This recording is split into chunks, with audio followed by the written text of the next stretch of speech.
Open this door, Sebastian. Delila Thornwick, HOA president, is smashing my front door with a crowbar. What she doesn't know. It's now half a ton of bulletproof steel. 2 weeks ago, I buried my dad. Military funeral. Came home in the rain at 3 a.m. to find my locks changed. No notice, no warning, just her spite over a navy blue mailbox honoring his Navy service. Locked up. Soaked. Clutching Dad's folded flag. I slept in my truck like a stranger at my own house. I'm a federal structural engineer. I design systems that protect nuclear facilities and government buildings. I don't play games. So I installed a certified bank vault door. $22,000. 3-inch composite steel. Fireproof. Biometrics. All permits approved. Now her crowbar bounces off harmlessly. Channel 12 films her meltdown. Blazer ruined. Face red. Neighbors recording everything. She screams, violations. This door is illegal. The door doesn't even dent. Her power ends here. What would you do if HOA locked you out at your lowest point? Team vault door or just move? Drop your HOA horror story and where you're watching from below. Sebastian Cecilia Rodriguez never wanted to be the guy who fights the HOA. At 45, he'd spent 2 decades designing structural systems that keep government buildings from collapsing and nuclear facilities from becoming craters. Boring, precise work that pays well and keeps him far away from office politics and petty power games. Then his father Frank died and everything changed. 3 weeks ago. Heart attack at 68. Sebastian inherited the corner lot ranch house in Riverside Meadows where the old man had lived peacefully for 25 years. The place smelled like Old Spice and coffee grounds, filled with photos of Frank's Navy buddies and his prized possession, a navy blue mailbox painted to match his service colors. Not bright blue. Navy blue. The exact shade that made Frank smile every time he grabbed his mail. Riverside Meadows looked normal enough. 200 homes, middle-class Phoenix suburb, the kind of place where neighbors wave and mind their own business. Sebastian had been living there quietly for 6 months, auto-paying his HOA dues, following every ridiculous rule while he sorted through decades of his father's memories. He should have realized that Delila Thornwick was hunting him. Delila. 52. 8-year HOA president and part-time real estate vulture. She treated the community like her personal fiefdom, backed by Brad Kowalski, a nervous insurance adjuster who'd agree with her if she said gravity was optional. The harassment started small. Violation notices for grass clippings visible more than 4 hours after mowing. Garbage can 3 inches too far from the curb. A tiny oil spot on his driveway from his pickup. Each violation, $50 fine, increasingly nasty language about community standards. Sebastian paid them without argument. Grief makes you compliant. Then came the mailbox ultimatum. 2 days before Frank's funeral, a certified letter arrived demanding he repaint the navy blue mailbox to approved desert tan or sage green, some new color policy allegedly voted on 6 months ago, right when Frank was having heart problems and missing meetings. Sebastian called Delila directly. The conversation lasted exactly 90 seconds. My father painted this mailbox to honor his military service. It's been navy blue for 15 years. Rules are rules, Mr. Rodriguez. She butchered his hyphenated surname on purpose. The community voted. 10 days to comply or face escalating fines. I'm burying my father this weekend. Can we discuss this when I get back? Death doesn't excuse property violations. Sebastian hung up before he said something that would require an apology. The funeral was perfect. Military honors, flag ceremony, a dozen Vietnam veterans who'd served with Frank.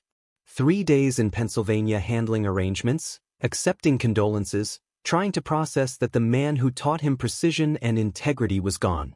Red-eye flight back to Phoenix landed Tuesday morning during a desert thunderstorm. By the time Sebastian reached home, he was soaked, exhausted, and running on pure emotional fumes. All he wanted was to collapse in Frank's old recliner and figure out what to do with 25 years of accumulated memories. His house key didn't work. Sebastian stood in his driveway at 3 a.m., rain drumming against his shoulders, trying different angles on a lock that was definitely not the same one he'd been using for 6 months. Newer, shinier, completely incompatible with his key. No notice, no explanation, no emergency justification. The metallic scraping of that useless key against foreign hardware. That's the sound that turned grief into rage. He had to wake up Robert, the plumber 3 doors down, and beg to sleep on his couch like some homeless stranger. The humiliation cut deeper than the loss. Lying on Robert's sectional at 4 a.m. staring at the ceiling, Sebastian realized this wasn't about mailbox colors or property standards. This was about a woman who thought she could break a federal structural engineer while he was already broken by grief. Professional mistake. When you design systems that can't fail, you develop a very specific response to people who try to make them fail. Delila Thornwick had just declared war on the wrong engineer. The next morning, Sebastian woke up on Robert's couch with a crick in his neck and the kind of cold rage that makes engineers dangerous. 20 minutes on the phone with Pete's locksmith revealed that Delila had authorized an emergency lock change, citing security concerns about unauthorized occupancy. The locksmith couldn't provide any documentation of the alleged security threat, but he damn sure had documentation of the $340 emergency fee billed directly to the HOA. She'd used community funds to lock him out of his own house. That crossed the line from petty harassment into actual embezzlement. The Maricopa County Recorder's Office contained exactly what Sebastian needed, every document related to his property since 1965. The original 1985 HOA covenant. Page 23, Section 4.7. Pre-existing landscaping, structures, and exterior features installed prior to January 1, 1990, shall be considered grandfathered and exempt from future architectural modifications. Frank's navy blue mailbox, lovingly installed in 1987, was bulletproof under the community's own founding documents. Every violation notice Delila had issued wasn't just wrong, it was legally invalid. Armed with a folder full of ammunition, Sebastian drove to Delila's real estate office. The moment he walked through the door, that cloying vanilla air freshener hit him. Delila sat behind a glass desk displaying at least 30 property listings. He counted 7 from Riverside Meadows alone. "Mr. Rodriguez, I wasn't expecting you. I trust you've resolved your mailbox situation." "Actually, I've resolved several situations." Sebastian placed the locksmith invoice on her glass desktop with the satisfying sound of paper hitting expensive furniture. "You used HOA funds to illegally change my locks. In most states, that constitutes embezzlement." Her fingers froze over her keyboard. "That was an emergency security measure. Document the emergency." Sebastian pulled out his phone and hit record. Arizona law requires written justification for emergency lock changes. "Show me your documentation." The flush creeping up Delila's neck clashed beautifully with her red power blazer. "You can't record me without my permission. Arizona is a one-party consent state. I can record any conversation I'm participating in." He'd learned that particular legal tidbit during a federal contract dispute 3 years ago. Now, about that emergency you can't seem to document.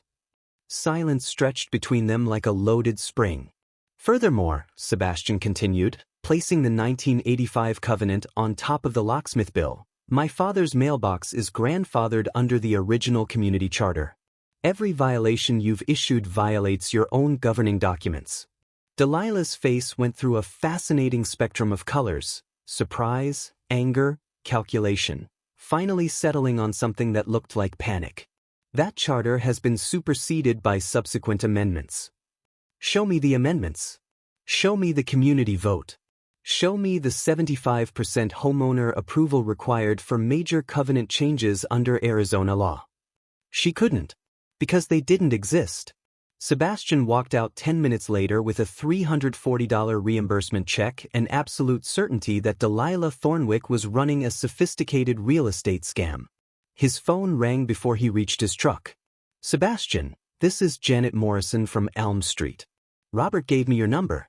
I heard what happened with your locks. Honey, the exact same thing happened to me last year." 20 minutes later, Sebastian sat across from Janet in a coffee shop.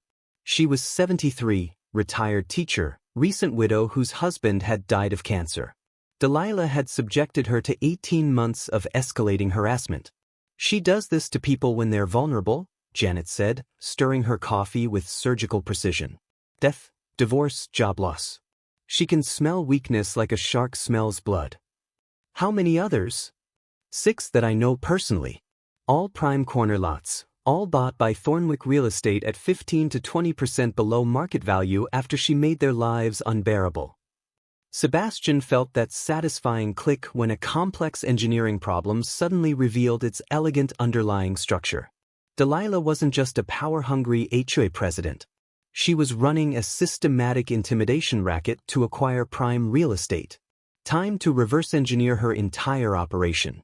Over the next 3 days, Sebastian learned that suburban warfare requires the same skills as federal engineering: meticulous documentation, systematic analysis, and the patience to let your enemies hang themselves with their own rope. The HOA's financial records made for fascinating reading.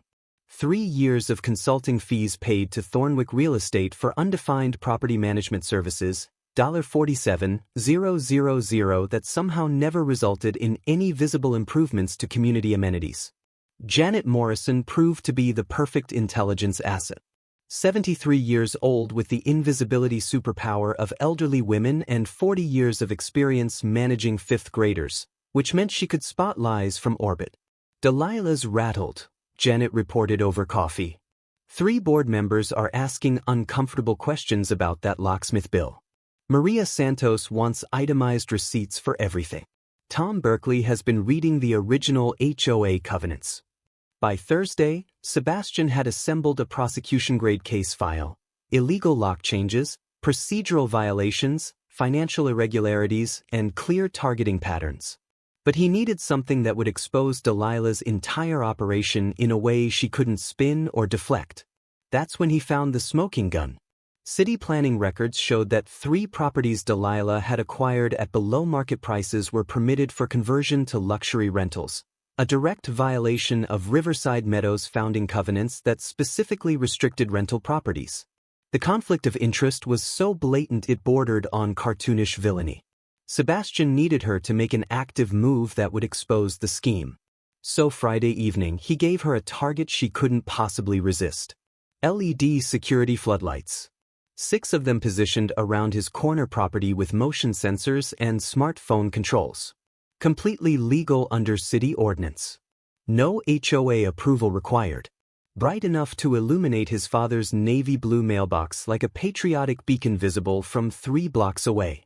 Saturday morning, Sebastian tested the system while drinking coffee on his front porch. The motion sensors triggered perfectly, bathing his entire corner lot in brilliant white light. Frank's mailbox gleamed like a small monument to service and stubbornness. His phone buzzed with an anonymous text: "Turn off those lights or else." Sebastian smiled and forwarded the message to Janet. Hook, line, and sinker. Janet's response: "Honey, that woman just brought a crayon to a gunfight." Sunday morning at 7 a.m. sharp, Delila arrived with Brad Kowalski and Mrs. Cecilia from 2 streets over, clutching what appeared to be a formal complaint letter. The Ring doorbell captured everything in high-definition detail. "Mr. Rodriguez, we're here to address serious community concerns about your unauthorized lighting installation," Delila announced. Mrs. Cecilia filed a formal complaint about excessive glare disrupting her family's sleep patterns. Mrs. Cecilia, roughly 70 and clearly uncomfortable, stepped forward with a handwritten letter. "The lights shine directly into my bedroom window. My grandson cannot sleep when they turn on." Sebastian felt his first moment of doubt. Mrs. Cecilia lived 4 houses away around a corner. There was no physical way his lights could shine into her bedroom. "Mrs. Cecilia, I'm very sorry to hear about this problem.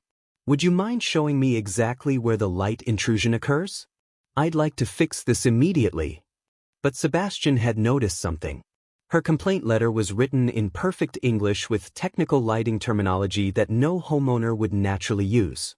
Terms like luminous flux and light trespass coefficient, engineering language that someone had coached her to include. "Mrs. Cecilia, did someone help you write this complaint?" The elderly woman glanced nervously at Delila. My son helped with the English words." Your son's an engineer? He works at restaurant. The silence was thick enough to cut with a multimeter. Mrs. Cecilia, would you like to walk over to your house right now so I can see this light problem firsthand? Delila jumped in. That's not necessary. We have proper documentation. I'd like to hear from Mrs. Cecilia directly. Sebastian stepped off his porch, triggering the motion sensors. Brilliant white light flooded his corner lot, clearly illuminating only his own property. Mrs. Cecilia, can you show me where you see excessive brightness from your bedroom? From her angle, Sebastian's lights were completely blocked by 2 houses and a mature Palo Verde tree. The lights are very bright, she said weakly, clearly realizing the deception was falling apart. Then Mrs. Cecilia stepped closer and lowered her voice. Mr. Rodriguez, the lady said you were causing problems for everyone, that your lights were too bright. She showed me pictures of very bright lights shining into windows, but these are not the same lights. Sebastian felt that familiar click. Delila hadn't just manufactured a complaint. She'd shown Mrs. Cecilia photographs of completely different lighting installations to convince her to file a false report. Mrs. Cecilia, did she show you pictures of my lights specifically, or just pictures of bright lights in general? Just bright lights. She said they were yours, but these are not the same. Then Mrs. Cecilia pulled out her phone and showed Sebastian the photos Delila had used. They weren't random stock photos. They were pictures of an actual residential lighting installation clearly violating city ordinances, harsh floodlights blasting directly into bedroom windows.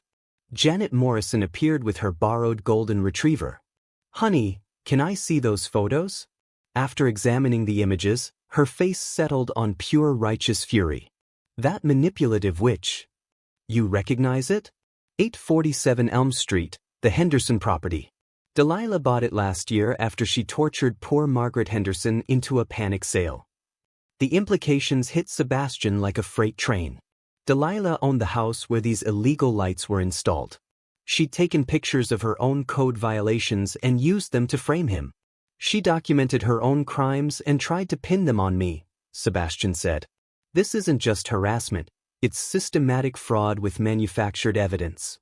That's when Janet's golden retriever knocked over Tom Mitchell's equipment bag, spilling documents across Sebastian's front porch, property listings, financial projections, and a timeline labeled Riverside Meadows Development Strategy Phase 2 Implementation Schedule. This wasn't random neighbor harassment. It was systematic market manipulation designed to acquire specific properties for development. Sebastian's corner lot was labeled Phase 1 Priority Acquisition A. Mrs. Cecilia's house was marked Phase 2 Target 7. Janet's old address appeared as Completed Acquisition 4. She's not just targeting me, Sebastian said. She's running a neighborhood-wide real estate theft operation using the HOA as legal cover. Mrs. Cecilia stared at the papers with growing horror. My house? She plans to force me to sell my house? Mrs. Cecilia, you're not just a witness to fraud. You're her next victim. Sebastian had spent 15 years designing systems that couldn't be allowed to fail under any circumstances. Nuclear facility security, aerospace structural integrity, government building crisis protocols. Projects where good enough meant congressional hearings and body counts. Delila Thornwick was about to learn what happened when that kind of engineering precision got weaponized for suburban warfare. Monday morning, Sebastian transformed his father's garage into a war room. He covered 3 whiteboards with Delila's entire criminal enterprise mapped out like a failure analysis report, color-coded timelines, financial flows, victim profiles. 14 families harassed, 8 forced sales, $400,000 in stolen equity, Sebastian muttered. She's not running an HOA. She's running an organized crime syndicate with bylaw citations. Janet appeared carrying coffee. Her network of retired teacher friends had evolved into an intelligence operation. Margaret Henderson wants to testify. Delila threatened to have her declared mentally incompetent if she didn't sell. We have the voicemail recordings. Voicemail recordings? Honey, Margaret's 91, but she's not stupid. Been documenting everything since her grandson bought her a smartphone. By Wednesday, Sebastian had financial projections showing that Delilah's scheme had generated over $400,000 in below-market acquisitions with projected rental income exceeding $75,000 annually. That's when the engineering solution crystallized with beautiful, ruthless clarity. Sebastian didn't want to just stop Delila. He wanted to destroy her so completely that every HOA tyrant in America would think twice before harassing another grieving homeowner. The vault door wasn't defense. It was psychological warfare disguised as home improvement. Phoenix Custom Security Solutions occupied a warehouse that smelled like metal shavings and tactical paranoia. Dave Kovalik, the owner, was a former Army engineer. You want a residential door that can stop everything short of a tank, but looks completely normal from the street? Dave sketched designs on graph paper. That's unusual. Most clients want visible deterrence. I want invisible superiority. Someone's going to attack this door with hand tools and fail spectacularly in front of as many witnesses as possible. Dave's grin suggested he'd worked on revenge projects before. Composite steel core, titanium anchor bolts, biometric locks with satellite backup, electromagnetic deadbolts rated for commercial bank applications. Street view, suburban normal. Close inspection, Fort Knox with a doorbell. Timeline and cost? 2 weeks fabrication, 6 hours installation, $22,000 total. Dave paused, studying Sebastian. This isn't about security, is it? This is about making sure someone very specific understands the difference between harassment and home improvement. While Dave's team fabricated what was essentially a residential bank vault disguised as Home Depot normalcy, Sebastian orchestrated the intelligence phase with military precision. Maria Santos agreed to audit 3 years of HOA finances. Tom Berkeley discovered that Delilah's harassment campaigns consistently targeted properties with 0 actual violations under the original community charter. Sebastian's strategic masterpiece was converting Mrs. Cecilia from victim to active intelligence asset. Her evening walks with her granddaughter provided perfect surveillance cover for documenting violations at Delilah's rental properties. She breaks every rule she uses to attack families, Mrs. Cecilia reported with quiet satisfaction. Friday afternoon, Sebastian reviewed a case file that would have impressed federal prosecutors: systematic harassment, manufactured evidence, financial fraud, civil rights violations affecting 14 families over 4 years. The vault door installation was scheduled for Saturday morning with maximum public visibility. Saturday morning arrived with crystalline Arizona perfection, 78 degrees, infinite blue sky, and air that smelled like sage, possibility, and impending spectacular justice. By 8 a.m., Dave's crew was maneuvering 800 pounds of disguised bank vault into position while neighbors gathered like they were watching the Super Bowl of suburban warfare. Janet Morrison had brought homemade coffee cake and her intelligence-gathering golden retriever. Mrs. Cecilia arrived with her granddaughter and a folding chair positioned for optimal drama viewing. At 8:43, Delilah's white Lexus rounded the corner like a heat-seeking missile. "Showtime," Janet murmured. Delila emerged wearing a crimson power suit that probably cost more than most people's cars, flanked by Brad Kowalski and 2 men Sebastian didn't recognize. "Mr. Rodriguez, cease this installation immediately. You're in violation of emergency architectural restrictions." Sebastian looked up from Dave's engineering specifications, noting the slight tremor in Delilah's voice. "Good morning, Delila. Beautiful day for legal home improvement. I have all required permits." Emergency HOA board vote last night superseded all pending architectural approvals. She waved official paperwork like a battle flag. The silence that followed was broken by Tom Berkeley's dry chuckle. "Delila, emergency board votes require 48-hour notice to all members. I'm on the board and I didn't receive any meeting notification." Maria Santos stepped out of the crowd carrying a banker's box. "Because as treasurer, I'm required to approve all emergency meeting expenses. We have no record of any notices being sent." Delilah's fake emergency meeting was unraveling under basic procedural scrutiny, but her desperation drove her to escalate. "Fine. Mr. Rodriguez, smile for Channel 12 News. We're documenting how one selfish homeowner is destroying community property values with unauthorized fortress construction. The camera operator stepped forward, Tom Mitchell, Brad's brother-in-law who'd participated in the fake light meter incident. This wasn't news media. It was amateur hour propaganda. That's interesting, Sebastian said, pulling out his phone. Because I actually contacted Channel 12 News yesterday about HOA corruption in Riverside Meadows. The phone rang twice. Channel 12 News Investigative Desk. This is Rebecca Martinez. Sebastian put the call on speaker. Rebecca, this is Sebastian Cecilia Rodriguez. I'm standing in front of my house right now with the HOA president who's trying to stop my legal construction project using fake emergency powers and impersonating news media. Are you saying there's an active confrontation happening right now with witnesses, documentation, and systematic evidence of real estate fraud spanning multiple years? Yes. We're 15 minutes away. The effect on Delila was immediate and catastrophic. The fake confidence cracked like overstressed concrete. You can't just call news stations during private HOA business. Delila, Sebastian said with calm precision, HOA business conducted on public streets with fake media crews is public business. And fraud is always newsworthy. That's when Dave Kovalik stepped forward. Actually, we need to discuss the break-in at my warehouse Wednesday night.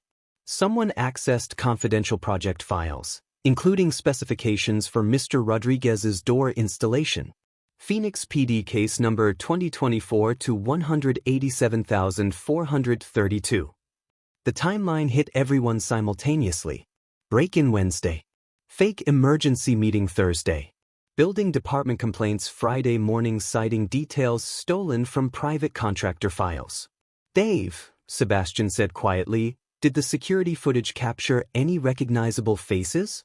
Funny you should ask. Dave pulled out his phone showing a clear image of someone in dark clothing accessing file cabinets. Detective Morrison said the facial recognition software got a positive match. Sebastian looked at Delila's face and saw the exact moment she realized her desperation had driven her to commit actual felonies that were documented, investigated, and about to be exposed on live television. The sound of titanium bolts engaging echoed across the desert morning like a bank vault closing on someone's criminal career. The 20 minutes between Dave's revelation and Channel 12's arrival were the longest of Delila's professional life. That security footage could show anyone, Delila said, her voice hollow. Dark clothing, unclear images. Dave smiled with patience. Actually, the timestamp shows the break-in occurred at 2:17 a.m. Thursday. Phoenix PD cross-referenced the facial recognition with vehicle registrations from nearby traffic cameras. What kind of vehicle? Sebastian asked. White Lexus, registered to Delila Thornwick, Thornwick Real Estate LLC. Mrs. Cecilia gasped. You broke into his business to steal information about his door? But Delila doubled down with spectacular self-destruction. Even if that's true, Mr. Rodriguez's installation still violates community standards. The door is clearly designed for fortress-level security that's inappropriate for residential neighborhoods. Sebastian felt that familiar satisfaction. Delila, are you saying homeowners don't have the right to install legal security systems on their own property? Excessive security measures create an atmosphere of fear that damages community cohesion. Like changing someone's locks during their father's funeral? The crowd's collective intake of breath was audible. Sebastian had been saving that emotional ammunition for maximum impact. Janet Morrison stepped forward. Honey, are you really going to lecture people about community atmosphere after what you've done to 14 families over 4 years? That's when Channel 12's news van rounded the corner, followed by a Phoenix Police Department cruiser. Detective Morrison approached with professional calm. Miss Thornwick, I'm Detective Morrison, Phoenix PD. We need to discuss the break-in at Phoenix Custom Security Solutions. Detective, I'm in the middle of official HOA business. Ma'am, breaking and entering is a felony. HOA business doesn't supersede criminal investigations. Rebecca Martinez from Channel 12 arrived with a professional camera crew. Mr. Cecilia Rodriguez, we spoke on the phone. Can you walk us through what's happening here? Sebastian gestured to his newly installed vault door, now fully operational and gleaming in the desert sunlight. I installed a legal security system after my HOA president changed my locks during my father's military funeral. Since then, she's escalated to filing false complaints, manufacturing fake evidence, and apparently breaking into my contractor's business to steal confidential project information. And you have documentation of this pattern? 14 families, for years of systematic harassment, financial fraud involving community funds, and now felony burglary with photographic evidence. Rebecca Martinez's expression suggested she'd just realized this was a major investigative story. Can we interview some of these other families? Janet Morrison stepped forward with a list that looked suspiciously like a class attendance sheet. Honey, I've got names, addresses, and contact information for everyone who wants to go on record. That's when Delila made her final desperate play. She walked directly to Sebastian's vault door and began attacking it with her car keys. The sound of metal scraping against aerospace-grade steel was like fingernails on a chalkboard, except the chalkboard was designed to withstand explosives, and the fingernails were premium automotive keys that bent immediately upon contact. This is what's wrong with America. Delila screamed, her composure completely gone. Selfish people who think they can build walls and hide behind lawyers and fancy doors instead of participating in community standards. The Channel 12 camera captured every second of her meltdown in high-definition detail. Detective Morrison stepped closer with handcuffs ready. Neighbors pulled out phones to record what was obviously going to be the most talked-about moment in Riverside Meadows history. And Sebastian's vault door didn't show so much as a scratch. "Ma'am," Detective Morrison said with professional calm, "you need to step away from the property and place your hands behind your back." The sound of handcuffs clicking shut echoed across the desert morning like the closing of a book on someone's criminal career. Frank's navy blue mailbox caught the sunlight perfectly. Still exactly the color it should be. 6 months later, Sebastian stood in his father's garden watching Mrs. Cecilia's granddaughter practice her engineering presentation for the Frank Rodriguez Memorial Scholarship Competition, funded by the $127,000 in restitution recovered from Delila's criminal enterprise. Delila Thornwick had been sentenced to 18 months in federal prison for fraud, embezzlement, and civil rights violations, followed by 5 years probation. Her company's assets were liquidated to pay restitution to the 14 families she'd systematically defrauded. The broader impact exceeded Sebastian's expectations. His story inspired similar investigations in 12 other states, resulting in federal legislation requiring transparency and accountability for HOA governance. The media nicknamed it the Vault Door Law. Janet Morrison had been elected HOA president by unanimous vote. Her first official act was commissioning a community garden on the corner lot Delila had tried to acquire through harassment.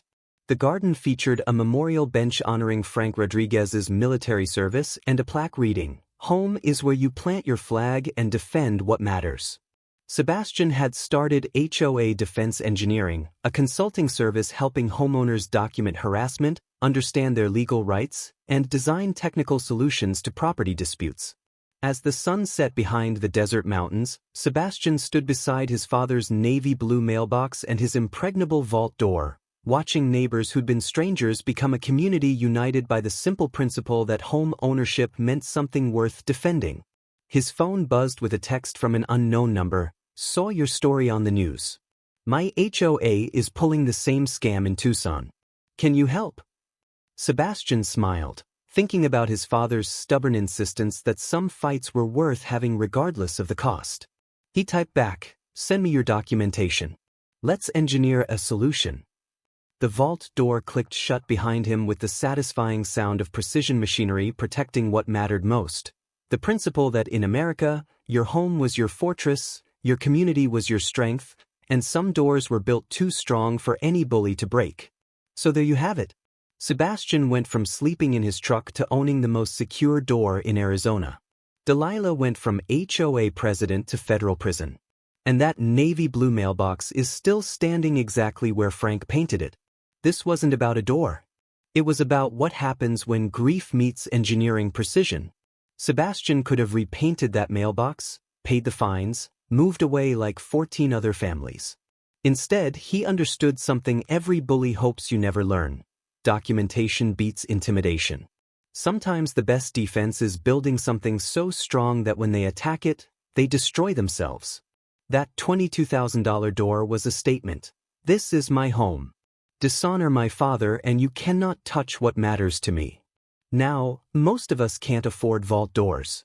But every single one of us can document everything, research our rights, and remember that HOA bosses are just neighbors with clipboards, not kings with unlimited power.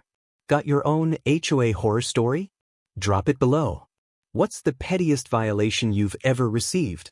Hit subscribe for more stories about people who refuse to back down when petty tyrants try to steal their piece of the American dream. And remember, your home is your castle. Make them prove their authority matters more than your dignity.